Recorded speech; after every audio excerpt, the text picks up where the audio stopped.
నోటికి పుల్లగా తినే కొద్దీ తినాలి అనిపించే బీరకాయ, వాక్కాయ రోటి పచ్చడి. వాక్కాయని కట్ చేసి మధ్యలో ఉన్న గింజల్ని తీసేసుకోండి. బీరకాయని కూడా కట్ చేయాలి. పాన్‌లో ఒక డ్రాప్ ఆయిల్ వేసుకొని 2 టేబుల్ స్పూన్స్ దాకా గ్రౌండ్ నట్స్ వేస్తున్నా. 1 స్పూన్ దాకా శనగపప్పు, 1 స్పూన్ దాకా ధనియాలు, 1 స్పూన్ దాకా జీలకర్ర వేసుకొని మీడియం ఫ్లేమ్‌లో పెట్టుకొని పోపుని ఫ్రై చేయాలి. కాస్త ఫ్రై అయిన తర్వాత 8 పచ్చిమిర్చిని కూడా వేసుకొని ఫ్రై చేసేసేయండి. పచ్చిమిర్చి వేగిన తర్వాత 2 ఎండుమిర్చిని కూడా వేసుకొని మరొక సెకను పాటు కలుపుతా ఫ్రై చేయండి. అడిషనల్ టేస్ట్ కోసం కొత్తిమీరని కూడా వేసి ఫ్రై చేస్తున్నా. ఇలా పోపు వేగిన తర్వాత ఒక గిన్నెలోకి తీసేసుకోండి. అదే ప్యాన్‌లో ఒక డ్రాప్ ఆయిల్ వేసుకొని కట్ చేసి పెట్టుకున్న వాక్కాయ ముక్కలు మాత్రమే వేసుకొని ఫ్రై చేయండి. బీరకాయ, వాక్కాయ 2 కలపొద్దు. వాక్కాయ కాస్త మగ్గిన తర్వాతే బీరకాయని వేసుకోండి. బీరకాయలో ఉన్న వాటర్ అంతా దగ్గరగా అయ్యేంత వరకు మీడియం ఫ్లేమ్‌లో కుక్ చేసుకోవాలి.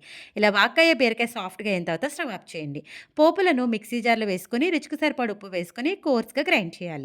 గరిటెతోటి అడుగు నుంచి ఒకసారి బాగా కలిపేసి వేయించి పెట్టుకున్న బీరకాయ, వాక్కాయ ముక్కలు వేసుకోండి. వాక్కాయ పులుపు ఉంటుంది కాబట్టి చింతపండు అవసరం లేదు. కొద్దిగా వాటర్ వేసుకొని ఇలాగా పేస్ట్ లాగా గ్రైండ్ చేసేసుకోవాలి.